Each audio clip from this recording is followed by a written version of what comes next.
Bismillahirrahmanirrahim. Assalamualaikum warahmatullahi wabarakatuh. Alhamdulillah. Alhamdulillahilladzi khalaqal mauta wal hayata liyabluwakum ayyukum ahsanu amala. Asyhadu an la ilaha illallah wahdahu la syarika lah. Wa asyhadu anna Muhammadan abduhu wa rasuluhu la nabiyya ba'dah. Sallallahu alaihi wa ala alihi wa sahbihi والتابعين واتباع التابعين ومن تبعهم بإحسان إلى يوم الدين وسلم تسليما مزيدا. اللهم علمنا ما ينفعنا وانفعنا بما علمتنا وزدنا علما نافعا. أبنائي طلاب معهد أنهار العلوم Islamic Center Bin Baz 28 Majalengka yang saya cintai karena Allah. Hafidhukumullah wa ra'akum. Para pengasuh, asatidzah dan juga pengelola yang saya banggakan. Hafidhukumullah wa ra'akum. Kita tuntaskan satu hadis lagi istifadah kita dari kitab Riyadhus Shalihin di bab Taubah. Yaitu hadis terakhir yang dinukilkan oleh Al-Imam An-Nawawi rahimahullahu ta'ala rahmatan wasi'ah di bab ini ya ikhwan, ya anak hafizakumullah. Yaitu hadis dari sahabat Abu Hurairah radhiyallahu ta'ala anna Rasulullah sallallahu alaihi wasallam qala Yadhaku Allah subhanahu wa ta'ala ila rajulain yaqtulu ahaduhuma al-akhar yadkhulanil jannah. Subhanallah. Yuqatilu hadha fi sabilillahi fayuqtal thumma yatubu Allahu ala al-qatil fayuslimu fayustashhad. Muttafaqun alaih. Anak-anak yang saya cinta hafizakumullah, para pengasuh Ponpes yang dirahmati Allah SWT. Di bab niat kita mendapatkan satu hadis terkait dengan membahas masalah masuk nerakanya antara orang yang membunuh dengan yang dibunuh. Ya. Masuk nerakanya orang yang membunuh dengan orang yang dibunuh. Dua-duanya masuk neraka.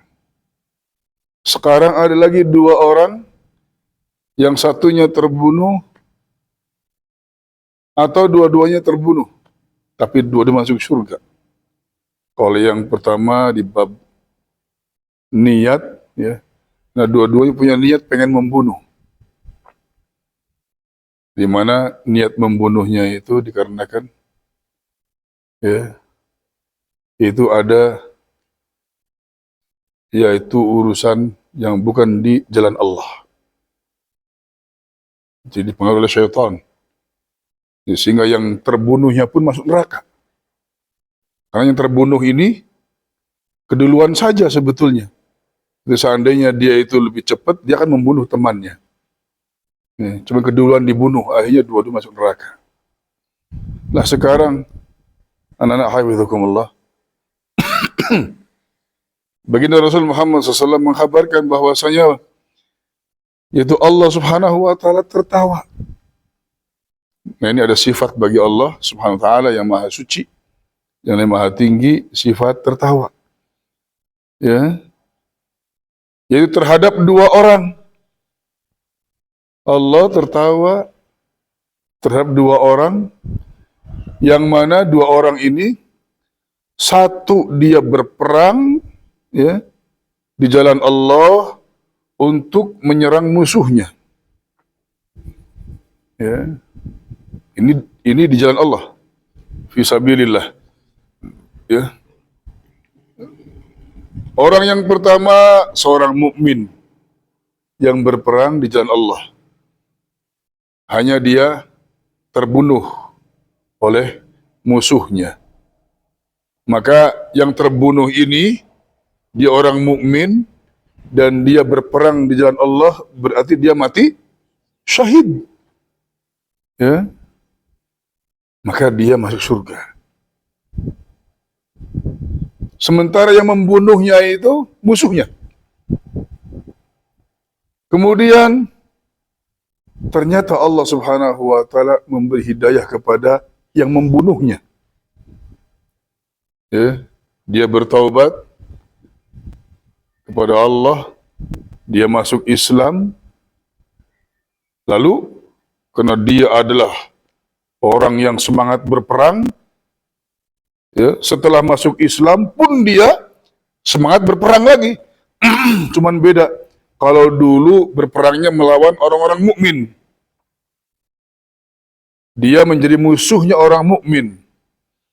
Setelah masuk Islam tentunya membela orang mukmin, dia perang bersama orang mukmin. Ternyata di suatu peperangan dia mati syahid juga. Akhirnya yang pertama dari dua orang ini, yang pertama mati duluan tatkala berperang melawan dia gitu ya, di jalan Allah. Nah, kemudian ternyata ya berikutnya orang yang membunuhnya ini, ya, dia pun berperang melawan musuh Islam, ya, dan dia mati dalam keadaan sebagai seorang mukmin berjihad fisabilillah. Akhirnya dua-duanya masuk surga. Yadhaqullahu subhanahu wa ta'ala ila rajulain yadkhulanil jannah.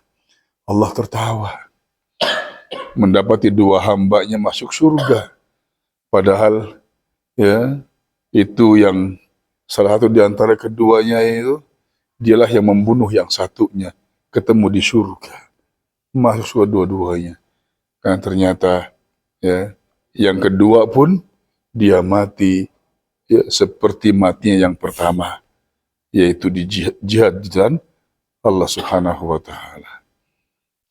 Ini hadis anak-anak memberikan satu motivasi bahwa dosa sebesar apapun ya itu akan diampuni oleh Allah Subhanahu wa taala manakala dia bertobat kepada Allah sebelum ya batas waktu diperbolehkannya bertobat, yaitu sakaratul maut.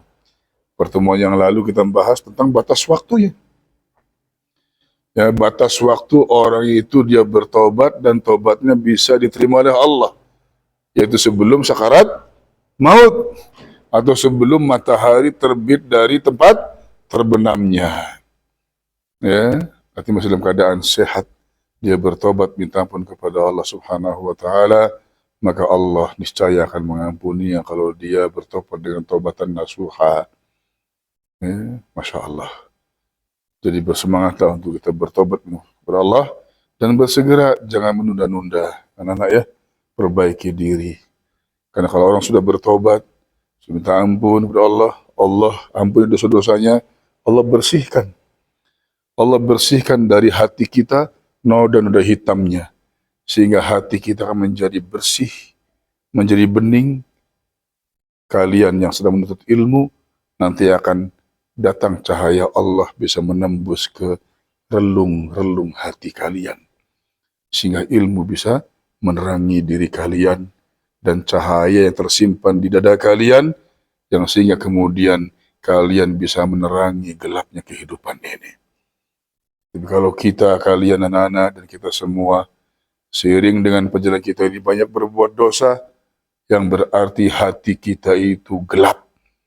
Hati kita itu banyak noda-noda hitamnya. Cahaya tidak bisa menembus relung-relung hati kita. Akhirnya hati kita pun jadi gelap. Bagaimana kita bisa terang? Atau bagaimana kita bisa menerangi orang lain kalau hati kitanya gelap? Na'udzubillah min dzalik. Ya, segera bertobat, minta kepada Allah anak-anak, ya, supaya bersih hati kita, hati kalian semuanya, yang sehingga dengannya cahaya Allah berupa ilmu bisa terserap di dada-dada kalian. Dan jadilah kalian sebagai para ulama kelak nanti biidznillah ta'ala. Semoga Allah senantiasa ya mengampuni dosa-dosa kita dan kita pun ditutup hidup kita dalam keadaan husnul khatimah. Amin ya rabbal alamin. Wallahu ta'ala bisawab. Wa sallallahu wa sallama ala nabiyina Muhammad.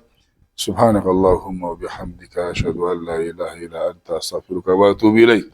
Assalamualaikum warahmatullahi wabarakatuh.